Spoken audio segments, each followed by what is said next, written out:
Whoa! I actually won! Last week, I entered the Newegg Shuffle for an MSI 3070 and received an email that the impossible had happened. I'm here today to unbox and show you guys what it looks like in case you have a chance to purchase one of these.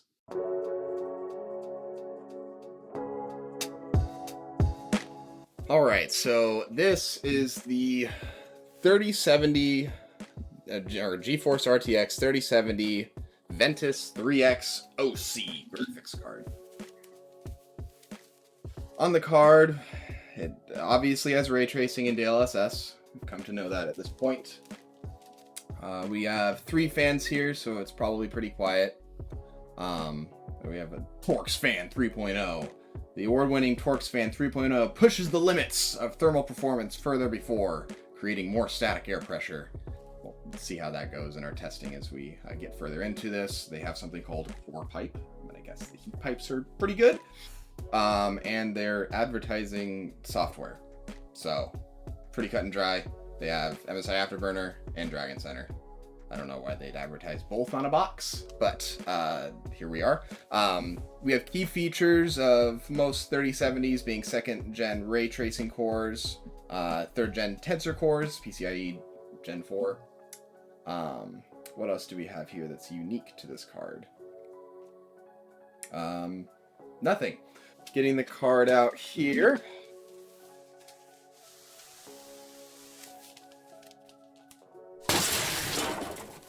And this up here, we have a paper or cardboard little thing here. A little bit of information. We have the quick user guide.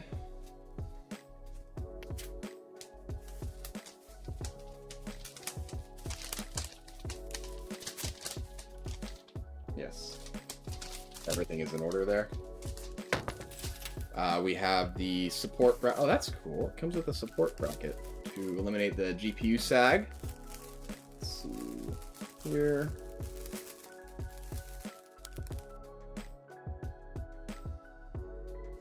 So it looks like, according to this, it actually installs in the PCI slot, which is pretty cool.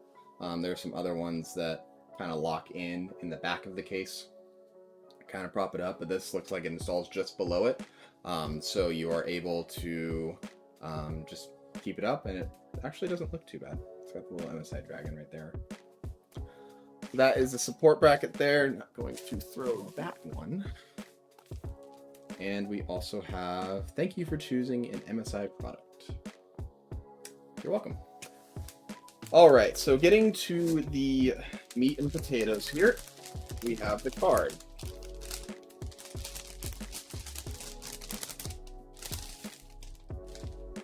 Wow, so this card here, still got those 3 fans there. I think it's gonna keep it extremely cool. I see they've actually taken a note out of the reference or Founders Edition design of having the cooler actually extend off of the PCB. This probably allows it to cool a little bit better. As you know, sticking heat pipes further off the PCB and then being able to cool it with this one fan here makes it able to, I don't know, cool effectively, I suppose. Because we have the back plate here with a nice little MSI Dragon there. But yeah, looks like it has 2 8-pin power connectors, which means you are pretty much at the limit for a 3070. I'm not... Do you know what the boost clocks are for this card? 1755 or something? Yeah, something like that. Gotta know you threw the box. Yeah, unfortunately. Nobody will know. So it looks like this has probably limited overclocking headroom. Let's get this out of the way. So, a little bit overclocking headroom there. Let's not do that. So it looks like what comes in the box ultimately is the 3070 here, along with the support bracket, so that there's no sag. Not too much more to say about it. Looks pretty good build quality. It's mostly plastic. Even the back plate, it might be metal. It has an interesting finish on it. Looks like the text has an interesting finish on it as well. But yeah, typical from what you expect from MSI as far as a graphics card goes. already talked about the cooling. You can see the heat pipes in there. Looks like they use pretty good quality thermal pads. As you know, thermal pads are really important for the 30 series. Not necessarily as much for the 3070 and below, but even the 3080s need the extra cooling for the VRAM temps. But with this, I mean, you're going to stay nice and cool. I don't think you'll have any kind of cooling problems on here. I really like the aesthetic. I'm not necessarily an anti-RGB person, but I do like the option to have a blacked out card or a blacked out build, and this really fits that bill as far as that goes. Really, really minimalistic design. As you can see, you only have MSI and then the GeForce RTX. So if you wanted to completely black it out, or if you were using this, you probably wouldn't be using this in a small form factor build unless you had like a NR200 or something like that. But if you wanted to be completely blacked out, this is a pretty good card for that. We will get into testing a little bit more about this card in a later video as far as thermals and design that way. But yeah, that is the 3070. Not having a 12 pin is nice. Yeah, you do have the dual 8-pin there, so you don't have the ugly Founders Edition little wire, though. You can play around with that. What do you think of weight compared to the Founders? Because it seems like it's almost lighter than like a 3070 FE would be.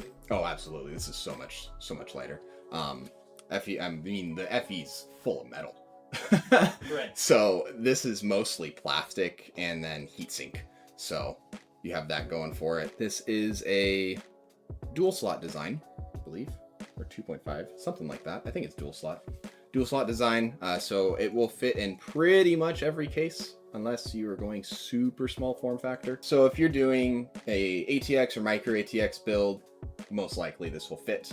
As this is 328 millimeters, I believe. I'm not really sure on that. I threw the box. So this is a 220 watt TDP, which puts it at the edge of the 3070 spec. So you are going to get the maximum that you can out of a 3070 without boosting too far past this, basically what the silicon can go. So pretty good card here. Again, we're going to get into testing a little bit on this guy, so we'll let you know in the future. So it is actually possible to win the privilege to purchase one of these cards, because that's just the way life is right now.